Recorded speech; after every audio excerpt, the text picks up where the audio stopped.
kasih pemirsa, Anda masih bersama kami di Agropolita News. Kita masuk informasi selanjutnya. Pemirsa, mendekati Lebaran, pembeli yang datang ke pasar induk Among Tani untuk berbelanja kebutuhan Lebaran masih belum ada peningkatan. Hal ini dirasakan para pedagang sejak memasuki awal puasa. Para pedagang berharap memasuki 1 minggu jelang Lebaran, pembeli akan meningkat.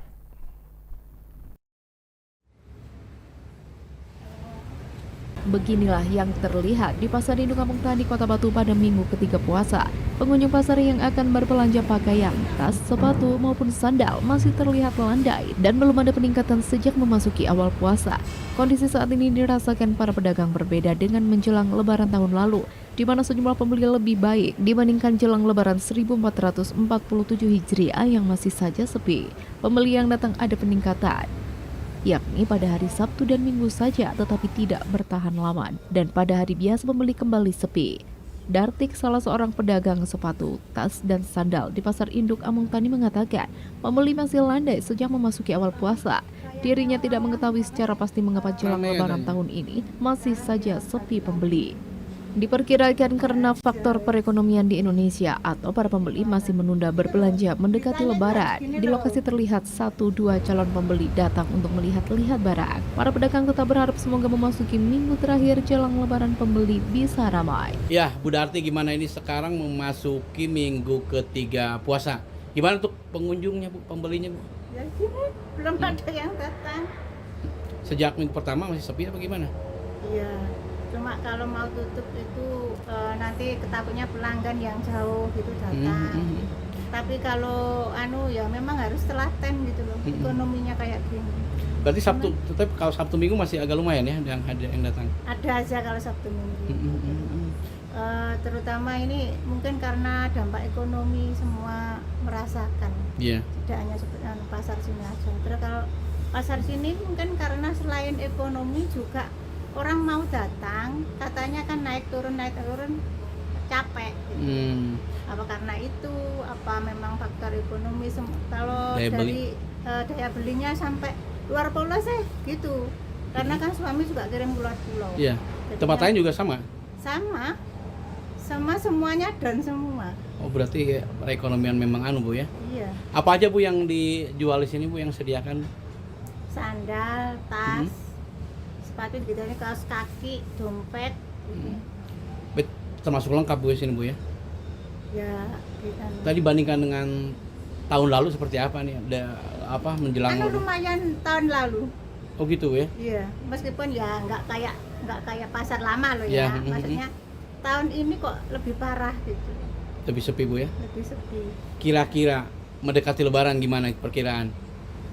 Ya kita sih maunya sih ya semoga aja karena ingin pada mau carinya dekat Lebaran atau gimana kok sampai sekarang orang nyicil kok cuma dikit gitu. Jadi Lebaran mudah-mudahan aja ada peningkatan penjualan Bu ya. Amin. Ya semoga aja ada peningkatan karena kan ya sudah stok, tapi nggak stok banyak-banyak sih, karena tahu ekonominya kayak gini. Oke, jadi ini karena faktor ekonomi Bu ya? Iya. Oke, makasih Bu Darti. Pasar Among Tani, Anas ATV melaporkan. Sementara itu pemirsa, menjelang Hari Raya Idul Fitri, suasana di Pasar Ikan Hias Splendid tampak semakin ramai. Banyak warga dari berbagai wilayah di Malang Raya datang untuk berburu ikan hias dan juga untuk mempercantik akuarium di rumah, terutama untuk menghias ruang tamu saat Lebaran nanti. Dan kenaikan jumlah pembeli mulai terasa sejak pertengahan Ramadan ini. Menjelang Hari Raya Idul Fitri, suasana di Pasar Ikan Hias Splendid tampak semakin ramai. Banyak warga dari berbagai wilayah di Malang Raya datang untuk berburu ikan hias air tawar guna mempercantik akuarium di rumah, terutama untuk menghias ruang tamu saat Lebaran nanti. Kenaikan jumlah pembeli mulai terasa sejak pertengahan Ramadan. Beragam jenis ikan hias air tawar tersedia di pasar ini, mulai dari ikan berwarna cerah hingga ikan predator yang banyak diminati para penghobi. Salah satu yang paling menarik perhatian adalah glowfish yang memiliki warna-warni cerah dan menyala, sehingga banyak dipilih untuk mempercantik akuarium keluarga. Selain itu, tersedia pula berbagai ikan hias kecil yang cocok untuk akuarium komunitas seperti guppy, neon tetra, mollyfish, platyfish, zebra danio, dan cardinal tetra. Jenis ikan ini umumnya berharga terjangkau dan cocok untuk akuarium berukuran kecil. Tidak hanya itu, beberapa ikan hias populer juga banyak dicari pembeli, seperti betta fish atau ikan cupang, angelfish atau manfish, goldfish atau ikan maskoki, koi, serta flower heart, chislet atau ikan lauhan. Bagi penghobi yang menginginkan ikan kelas premium, tersedia pula jenis-jenis seperti Asian arowana, discus fish, Oscar fish, hingga parrot chislet.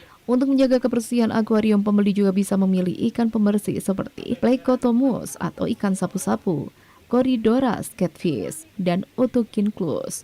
Menariknya, pasar ini juga menyediakan berbagai ikan predator air tawar yang digemari kolektor seperti snakehead fish atau kana, alligator gar, reptile catfish, peacock bass, bihir, hingga piranha dan danoid. Harga ikan hias di pasar ini pun bervariasi, mulai dari yang murah hingga yang cukup mahal, tergantung jenis dan ukuran ikan. Namun pembeli tidak perlu khawatir, karena sebagian besar pedagang masih membuka peluang tawar-menawar. Muhammad Fauzi, salah satu pemilik stand ikan hias di Pasar Splendid, mengaku peningkatan penjualan sudah terasa sejak pertengahan Ramadan. Menurutnya, jenis yang paling banyak dicari saat ini adalah glowfish yang memiliki warna cerah dan harga relatif terjangkau. Namanya siapa, Mas? Muhammad Fauzi. Mas Muhammad Fauzi, ini kan sudah mendekati Lebaran, Mas ya? Ya. Untuk permintaan apa ya? Pembeli seperti apa, Mas? Ya sementara ini yang cepat laku ya ini. Glowfish. Ya, pokoknya intinya ikan kecil-kecil lah, sama ikan maskoki.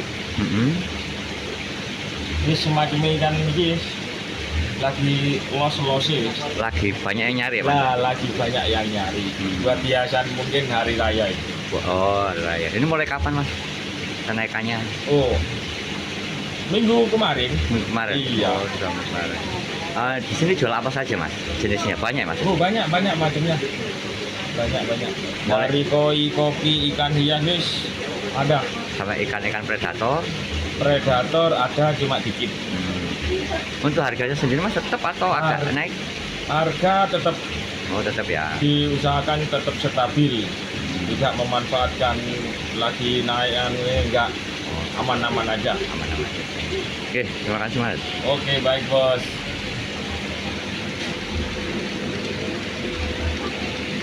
Tradisi memperindah rumah menjelang Lebaran tidak hanya dilakukan dengan membersihkan dan menghias interior, tetapi juga dengan menambah keindahan akuarium berisi ikan hias. Tak heran jika setiap menjelang Idul Fitri, pasar ikan hias Splendid selalu dipadati pembeli yang ingin membawa pulang ikan favorit mereka. Dari Kota Malang, Akbar TV melaporkan. Pemirsa, ekspedisi 1000 jembatan gantung untuk Indonesia mulai dirasakan manfaatnya bagi masyarakat. Salah satunya yang berada di Kabupaten Malang, jembatan yang menghubungkan Desa Trenyang Sumber Pucung dengan Desa Mangunrejo Kepanjen resmi diluncurkan. Program pembangunan jembatan gantung antara Desa Trenyang, Kecamatan Sumber Pucung dengan Desa Mangunrejo, Kecamatan Kepanjen, Kabupaten Malang, resmi diluncurkan secara serentak bersama ratusan jembatan lain di seluruh Indonesia. Jembatan dengan panjang 143 meter dengan lebar 1,2 meter yang membentang tersebut merupakan salah satu dari 200 jembatan yang diresmikan bersamaan secara daring oleh Kepala Staf Angkatan Darat Kasat Jenderal TNI Maruli Simanjuntak dari Aceh. Kepala Staf Kodam Kasdam 5 Brawijaya Brigjen TNI Zainul Bahar menyampaikan bahwa pembangunan jembatan tersebut merupakan program pemerintah pusat untuk memperkuat konektivitas wilayah. Lebih lanjut, Kasdam 5 Brawijaya mengungkapkan, proses pembangunan di setiap daerah berbeda karena menyesuaikan kondisi geografis masing-masing wilayah. Khusus di Kabupaten Malang, pembangunan jembatan tersebut dapat diselesaikan relatif cepat dengan 27 hari. Kegiatan ini memang dilaksanakan secara serentak, program dari pemerintah pusat. Kita akan membangun rencananya sekitar 3.000 jembatan dalam waktu setahun ini. Nah, kita di breakdown ke bawah di masing-masing Kodam, Korem, dan Kodim, kita punya program masing-masing dan akan dimajukan. Seperti tadi sudah secara teknis disampaikan oleh Dandim, kegiatan ini berjalan kurang lebih sekitar 1 bulan, bahkan mungkin ada yang kurang juga, sesuai dengan situasi atau lihat geografis yang ada di masing-masing wilayah. Dan mudah-mudahan program ini bisa terlaksana dengan lancar. Yang paling penting adalah kemanfaatannya bagi masyarakat. Menurut warga desa Trenyang, Indah Novitasari mengatakan dengan adanya jembatan gantung ini bisa efisien membantu warga dalam mencapai daerah Kepanjen karena tidak lagi menempuh perjalanan yang jauh. Jembatan yang melintas Sungai Metro ini memangkas waktu tempuh warga ke Kepanjen dari 45 sampai 60 menit menjadi hanya 15 menit saja. Infrastruktur memadukan kayu dengan rangka baja yang ditopang dengan tali baja yang kuat, difungsikan untuk pejalan kaki dan sepeda motor. Dengan adanya jembatan ini membantu warga sekitar lebih efisien untuk mencapai ke daerah Panjen. Jadi lebih enak lagi, jalannya lebih dekat lagi, nggak harus muter sampai jauh ke sana, lebih membantu. Dari sini ke Jenggolo kan ini tembusnya ya. Oh, Jenggolo. Tembusnya di Jenggolo itu biasanya sekitar 45 menit atau hampir 1 jam, tapi kalau dari sini mungkin lebih bisa dipangkas setengah jam. Program 1000 jembatan mempunyai sasaran daerah pedesaan atau jalur penghubung antar desa yang selama ini sulit dilalui. Kehadiran jembatan Garuda diharapkan dapat memperlancar mobilitas warga, memperpendek jarak tempuh, serta mendukung aktivitas ekonomi, pendidikan, dan pelayanan masyarakat di wilayah tersebut. Dari Kabupaten Malang, Max Munir, ATV melaporkan.